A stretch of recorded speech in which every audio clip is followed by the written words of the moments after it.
자, 서울 강서구 과해동에 있는 답입니다. 농지연금으로 한번 레이더를 켜고 좀 관찰해 보시면 좋으실 것 같아서 좀 추천드리는 물건입니다. 자, 기본적으로 서울 지역 내에서는요, 서울 지역 내에서 30km 뭐 경작 가능하고 뭐 이런 요건을 충족할 수 있는 농지가 찾기가 거의 힘들어요. 하지만 여긴 그래도 과해동 내에 있는 농지라서 어느 정도 요거 기준으로 30km 이내에 계시는 분이라고 하면은 굳이 농지연금을 위해서 지역으로 이동하지 않고 낙찰을 준비해 보시는 게 어떨까 싶어갖고선 추천드립니다.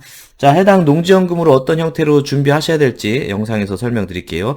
자, 우선은 감정가는 25년 2월 7일 기준으로 13억 정도 됐습니다. 13억. 저는 한 15억 정도 예상하는데 13억 정도밖에 안 된 부분도 있지만 어쨌든 뭐 이 정도 나왔고요. 자, 그다음에 지금 80%고 지금 들어가라는 게 아니에요. 제가 농지연금 대상인 거는 내 소재지를 기준으로 농지연금 대상이 되는 애들을 계속 관찰하시는 거를 말씀드리는 거예요. 그래서 아직 80%니까 지금 들어가라는 게 아니라 한 20%까지 떨어질 수 있을 때까지 기다린 다음에 그리고 그 전에도 좀 절차를 하실 게 있죠. 이게 대상이 되는지, 뭐 이런 부분들을 판단해 보야 됩니다. 우선 수도권 지역에서는 개발이 예정되어 있어서는 농지연금 대상이 많이 안 되는 거로 알고 있는데, 우선 이거는 이제 이제 농지연금 은행에다가 문의를 해보셔야 돼요. 이 토지는 충분히 가능한 부분이 있을 것 같아요. 지금 개발 제한 구역이고요. 지도를 한번 보시면 이런 상황입니다. 자, 딱딱딱 떨어져 있는 구획 필지된 이제 농지죠. 그쵸, 있죠. 자, 근데 그게 왜 그런가 했더니, 여기, 당연히 공항 옆에, 딴 게 들어서면 안 되니까, 농지로 묶여져 있습니다. 그쵸? 그러니까 여기는 다른 거가 들어올 일이, 있을까요? 잘 모르겠습니다. 김포공항에서 어떻게 확대가 될지. 자, 그래서 어쨌든 여기 강서구, 이쪽 주변에 30km 근방에 계시는 직선거리 30km 근방에 계시는 분들이라고 하면은, 요 농지를 한번 이제 체크해 보시고, 굳이 주소를 옮기지 않으시고, 농지연금 형태로, 보내시는 것도 어떠실까 싶습니다. 자, 그래서 위치적으로, 수도권 쪽에 많지 않은 농지라서 좀 설명을 드린 거예요. 자, 그러면은 여러분들은 어떤 절차로 하셔야 되냐? 그리고 이제, 그러면 가격 수준에 대해서 보니까, 그리고 여기 이제 도시지역 자연녹지 이제 지목이 답이니까 우선 1차적으로 필터링은 될 것 같고요. 자, 그 다음에 가격을 제가 밑에서 쭉 보니까, 이쪽에 낙찰되는 게, 좀 평균 낙찰가가 낮더라고요. 그죠? 낙찰가가 좀 낮은 부분이 있어서, 그러면은 조금 경쟁률도 좀 낮습니다. 그러면 좀 기다리다가, 우리가 말하는 2, 3억 정도의 낙찰을 받을 수 있지 않을까. 좀 좀 그것이 필요한 부분일 것 같고요. 나머지 뭐 당연히 농지니까 다 말소됩니다. 굳이 남아있는 부분들은 없고요.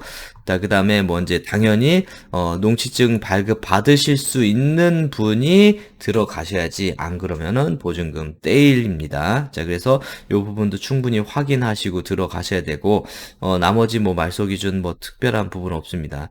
그 다음에 이제 가격에 대한 판단이에요. 가격에 대한 판단. 그거는 감정평가서를 기준으로 확인해 보셔야 되는데, 제가 특강에서 설명드린 대로 저렇게 구획 필지가 딱딱딱 된 데는 평가사들 입장에서는, 좀 판단하는 데에서 좀 수월해요. 왜냐면은 거기는 아파트처럼 그냥 다 개별 요인 비교할 게 많지 않으니까. 자, 그래서 비교 표준지도 옆에 있는 토지로 선정을 했고요. 자, 그 다음에 비교 표준지에서 제일 중요시 되는 이제 개별 요인에서도 뭐 대체로 유사한 거로 판단하고, 중요한 거는 이제 급학교인 판단에서 어떤 거 자료가 있었나 봤더니, 요게 이제 여기 담보가를 또 친절하게 좀 놔주셨네요. 자, 그러니까 제가 농지연금에서는 담보가 판단이 우선 중요하다고 말씀드렸는데, 담보가가 지금 30만 5천 원 정도, 30만 5천 원 정도로 해서 담보가가 구성되어 있다. 그쵸? 30만 3천 원. 요 옆에 과해동에 있는 옆에 개발제한구역 내에 있는 이제 답인 거예요. 그러면은 여기 이제 경매에선 31만 4천 원 정도 했는데 담보가가 30만 5천 원 정도니까, 제가 15억을 말씀드렸던 거는 이제 경매가보다 담보가 비율 차이가 좀 커질 수 있기 때문에 15억을 여유롭게 얘기한 건데, 얘는 지금 제가 봤을 때는 거의 비슷하게 담보가랑 경매가 차이가 많지 않게 나올 것 같습니다. 보니까 23년도, 25년도 이쪽에는 조금 더 낮은 거래 가격들이 있네요. 그래서 지금 요 정도 가격 수준으로도 나올 수도 있을 것 같은데, 지금 저희가 지금 이제 이거를 낙찰받아서 농지연금 들어간다고 하면은 5년 작용의 시간이 있기 때문에 지금 정도에 있는 것을, 요거 정도를, 이 정도 가격에 낙찰 받는다고 하더라도 나중에 300만 원 맞출 수 있는 가격은 충분히 될 것 같습니다. 그래서 지금 가격에 대한 거는, 말씀드린 대로 이렇게 딱딱딱딱 나온 필지들은 여기는 왜냐면 가격이 별 차이가 없어요. 저희들이 실거래가를 떠봐도 별 차이가 없고 사람들은 다 합리적입니다. 그 다음에 그런 실거래가 기반으로 담보가 감정가 하는 것도 별 차이가 없어요. 그래서 이런 데들은 가격이 비슷하고, 그 다음에 해당 토지에 대한 담보가도 지금 11억 정도는 충분히 나올 것 같아서 나중에 농지연금 개념으로 넣으시기에, 농지연금으로 한 2억, 3억 정도로 준비하시는 거로 하는 것도 충분히 가능할 것 같습니다. 그래서 대상 토지 보니까 이쪽 쪽이 다 그런 식이네요. 그렇죠? 다 그런 식입니다. 자, 그렇게 이해하시면 될 것 같습니다. 그 다음에 여기도 이제 도로에 대한 건 조금 단절이 돼서 접근성은 약간 떨어지는 것 같습니다.